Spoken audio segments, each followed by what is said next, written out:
बिस्मिल्लाहिर्रहमानिर्रहीम।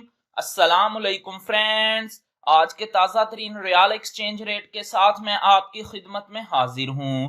पाकिस्तान में नई हुकूमत की बात थोड़ी सी डॉलर की कदर में कमी आई है, कोई 25 पैसे, जिसकी वजह से रियाल रेट में भी कोई 5 से 7 पैसे की कमी देखने में आई है।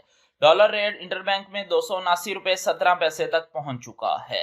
देखते हैं आज सऊदी अरब के मुख्तलिफ बैंक्स पाकिस्तान और इंडिया के लिए रियाल का क्या एक्सचेंज रेट दे रहे हैं। फौरी बैंक पाकिस्तान के लिए 73 रुपये 81 पैसे, इंडिया के लिए 21 रुपये 80 पैसे। वेस्टर्न यूनियन पाकिस्तान के लिए 73 रुपये 78 पैसे, इंडिया के लिए 21 रुपये 82 पैसे। STC पे पाकिस्तान के लिए 73 रुपये 71 पैसे, इंडिया के लिए 21 रुपये 80 पैसे। मनीग्राम पाकिस्तान के लिए 73 रुपये 80 पैसे, इंडिया के लिए 21 रुपये 79 पैसे। अलराजी बैंक पाकिस्तान के लिए 73 रुपये 71 पैसे, इंडिया के लिए 21 रुपये 80 पैसे। इंजाज बैंक पाकिस्तान के लिए 73 रुपये 61 पैसे, इंडिया के लिए 21 रुपये 80 पैसे।